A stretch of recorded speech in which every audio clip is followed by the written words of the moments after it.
नाज़रीन आदाब, yes India में आपका खैर मकदम है। इस वक्त हमारे साथ एक नौजवान है जिनका हम इंटरव्यू करने जा रहे हैं, जिनका नाम शोएब बागवान है।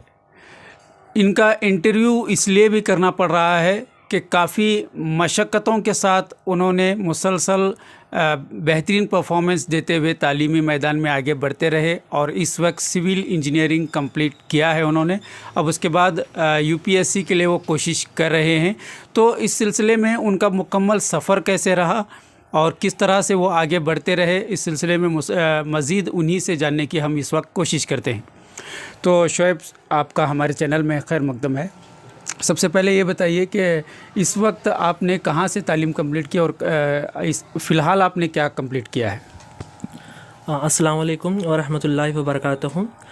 मैंने अल-अमीन उर्दू प्राइमरी स्कूल से 7वीं तक तालीम हासिल की है और मैंने 8th और 9th तक अल-अमीन हाई स्कूल आज़म नगर से तालीम हासिल की है और उसके बाद मुझे गवर्नमेंट सीट मिलने के बाद गवर्नमेंट पॉलिटेक्निक में मैंने अपना डिप्लोमा कंप्लीट किया और उसके बाद बी मैंने गवर्नमेंट कोक्टे इंस्टीट्यूट ऑफ टेक्नोलॉजी में अपने बी कंप्लीट किया है।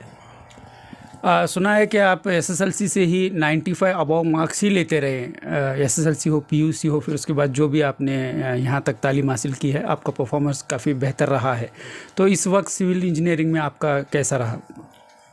मैंने हमेशा फ़र्स्ट स्टैंडर्ड से नंबरात अच्छे हासिल किए हैं। इसमें मेरे वालिदैन और मेरे उस्तादों का भी बहुत बड़ा हिस्सा रहा है। जैसे कि 7th स्टैंडर्ड तक जैसा कि फ़र्स्ट टू 7th स्टैंडर्ड तक एक बच्चे का फाउंडेशन होता है। जैसा कि अभी लोगों का मानना है कि जैसे 7th स्टैंडर्ड तक ऐसे ही पास करते जाएंगे, कुछ प्रॉब्लम नहीं होता, ऐसे बोलते हैं लोग। ऐसे नहीं होता है। जैसा कि फ़र्स्ट टू 7th स्टैंडर्ड तक बच्चे का फाउंडेशन होता है। जब हमने अपनी तालीम को प्राइमरी स्कूल में जब मजबूत किया तो आगे ये फाउंडेशन से हम अपनी तैयारी को बरकरार रखते हुए फिर हमने 10th जो हमारा टर्निंग पॉइंट होता है, वहाँ हमने जब नंबरात अच्छे हासिल किए तो उसके बाद हमको डिप्लोमा में गवर्नमेंट सीट और गवर्नमेंट अपॉर्चुनिटीज़ भी बहुत हैं। तो हमें अच्छे नंबरात हासिल करते हुए इस अपॉर्चुनिटी को ग्रैब करना चाहिए। और मेरे मुस्लिम भाइयों और बहनों से यही इल्तिजा है कि अपने आप को कमज़ोर ना समझें, अपनी उम्मीद बढ़ाकर अच्छे नंबरात हासिल करते हुए और जैसा कि दूसरे गैर मुस्लिम के कॉलेजेस में होते हैं, उधर अपना नाम रोशन करके हमारी मुस्लिम बिरादरी का नाम रोशन करने की कोशिश करें।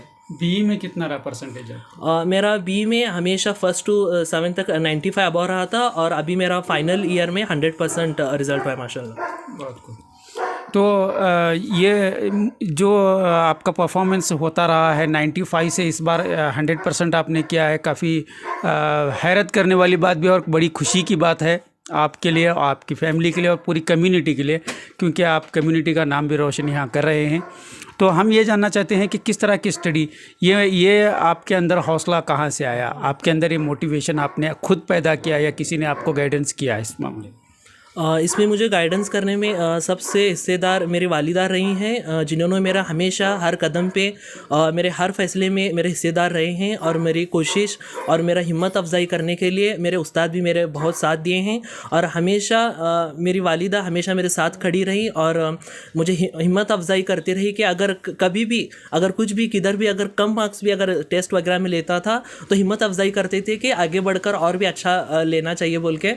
तो ऐसे में मेरी हिम्मत अफजाई करते हैं और मेरे उस्तादों ने भी हमेशा मेरी हिम्मत अफजाई की है और यहाँ तक मुझे पहुँचाकर मेरा रिज़ल्ट अभी 100% तक पहुँचाने में मेरे वालिदा और मेरे उस्तादों का भी बहुत बड़ा हिस्सा रहा है। जहाँ तक हमने सुना है कि आप बहुत कम उम्र के या 1 या 1.5 साल के थे कि आपके वालिद का इंतकाल हो गया, फिर उसके बाद सारी जिम्मेदारी आपकी वालिदा निभाती रही। तो आम तौर पर तालीमी मैदान में जब बच्चों को आगे बढ़ने के लिए कहा जाता है कि वालिदैन का साथ होना ज़रूरी है, यहाँ आपके वालिद नहीं थे, वालिदा ने ही आपकी परवरिश की, तो आपको उसकी कमी महसूस नहीं हुई आपके वालिद की और आपने कहीं अपने आप को मतलब ये चीज़ कहीं आपको रुकावट तो नहीं बनी? नहीं, कभी मेरे वालिदा ने मुझे एहसास नहीं दिलाया कि वालिद नहीं है, वालिदा ही दोनों का हिस्सा निभाते हुए वालिदा और वालिदा का दोनों का प्यार मुझे देकर यहाँ तक मेरी हिम्मत अफजाई की और मुझे इस मकाम तक पहुँचाने में मेरे वालिदा का बहुत बड़ा हिस्सा रहा है।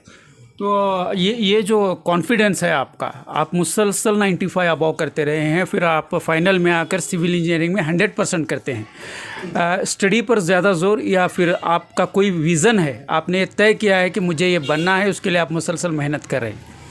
मेरा हमेशा विजन रहा है कि मैं अपने मुस्लिम बिरादरी का नाम रोशन करूं, और मेरा इरादा है कि मुस्लिम के बच्चे अच्छे ओहदे पर पहुंचे और मुस्लिम बिरादरी का नाम रोशन करें। इसलिए मैं पहले से ही Urdu school, primary Urdu school से रहने, उर्दू मीडियम से रहने के बावजूद भी मेरा हमेशा कोशिश रही है कि हमारा ओहदा हमेशा बड़े ओहदों पर रहे मुस्लिम। और मेरा अभी भी ये है कि मैं यूपीएससी क्लियर करूँ और आईएएस ऑफिसर बन के अपनी कौम की खिदमत को अंजाम दूँ।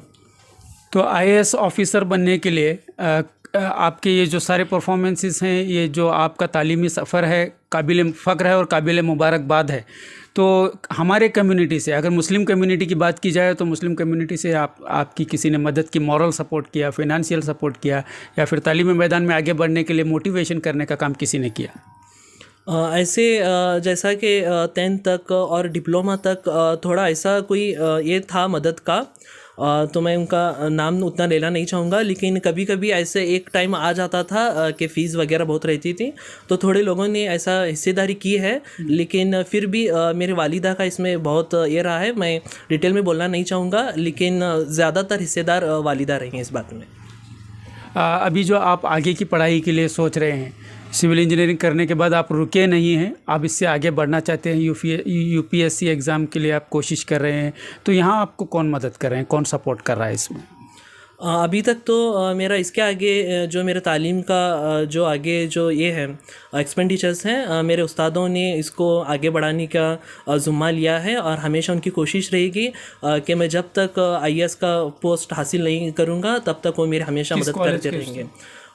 मेरे गवर्नमेंट पॉलिटेक्निक्स के भी उस्ताद हैं, और मेरा ज़्यादातर जीआईटी के उस्ताद भी और हमारे और भी दीगर असातिज़ा हैं जो मेरी बहुत मदद किए हैं। तो हमेशा मेरे जितने भी असातिज़ा हैं हमेशा मेरे हिस्सेदार रहे हैं। तो वो सारे मुस्लिम्स हैं या नॉन मुस्लिम्स हैं जो टीचर्स आपको सपोर्ट कर रहे हैं इसमें? अभी जो टीचर्स जो सपोर्ट कर रहे हैं वो मैक्सिमम मुस्लिम ही हैं, गैर मुस्लिम तो उसमें नहीं है, लेकिन मुस्लिम ही हैं जो मुझे आगे तालीम हासिल करने के लिए हिम्मत अफजाई कर रहे हैं और अपना इमदाद अता कर रहे हैं। तो हम भी चाहते हैं कि आप इसी तरह आगे बढ़ते रहें। अब तक का जिस तरह का आपका मुसलसल परफॉर्मेंस बेहतर रहा है, आगे और भी बेहतर हो, हम दुआ करते हैं। और हम चाहते हैं कि आप यूपीएससी क्लियर करें, आईएएस बने और कौम का नाम रोशन करें और कौम की खिदमत भी आप करें। आखिरी सवाल आपसे ये कि अब जो नई जनरेशन है जो इस तालीमी मैदान में आप ही की तरह कोशिशें भी वो कर रहे होंगे, उनके लिए आप क्या मैसेज देना चाहेंगे?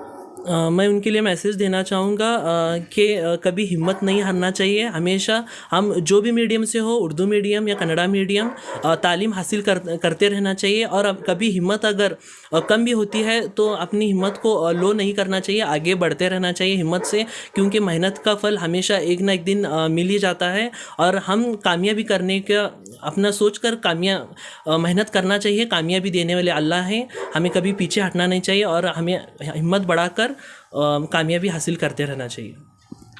बहुत बहुत शुक्रिया हमारे साथ बात करने के लिए। तो नाजरीन, जैसा कि आपने शुएब बागवान की गुफ्तगू सुनी और उनका जो तालीमी सफ़र था उसके हवाले से भी आपने जाना, जैसा कि हमने बताया और उनसे सवाल भी किया कि वो 1 साल की उम्र के थे कि उनके वालिद का इंतकाल हो गया। उसके बाद उनकी वालिदा ने ही उनकी परवरिश की और उनको इस मकाम तक पहुंचने में वालिद के न होने का एहसास न दिलाते हुए वो बड़ी मेहनत करते हुए बच्चों को किस तरह से तरबियत किए उसका अंदाज़ा शुएब को देखने के बाद हो सकता है। और शुएब के अज़ाइम भी पुख्ता हैं। उन्होंने सोचा है कि उन्हें कौम की खिदमत के लिए और अपने आप को पेश करना है और एक बड़े ओहदे पर पहुंचना है। तो इस वक्त वो BE सिविल इंजीनियरिंग मुकम्मल कर चुके हैं और 100% उनका रिज़ल्ट रहा है, जो वाकई एक बहुत ही बड़ी फ़ख्र की बात है इस वक्त कौम के लिए। कौम का सर उन्होंने ऊंचा किया है। 100% रिज़ल्ट कोई मामूली बात नहीं हुआ करता। शुएब ने किया है और यूपीएससी के लिए वो कोशिश कर रहे हैं। हमारी दुआ है और आप नाजरीन भी दुआ करें कि वो आईएएस बनकर कौम मिल्लत की खिदमत के लिए तैयार हो जाएं।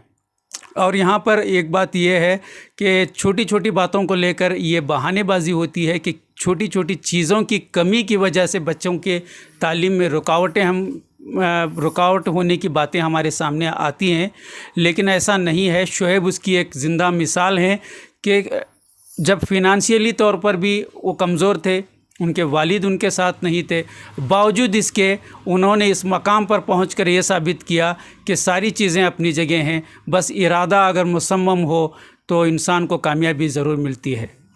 किसी ने बहुत खूब कहा है कि इरादे हो अगर पुख्ता तो मंजिल मिल ही जाती है, समंदर के भी सीने से मियाँ रास्ता निकलता है।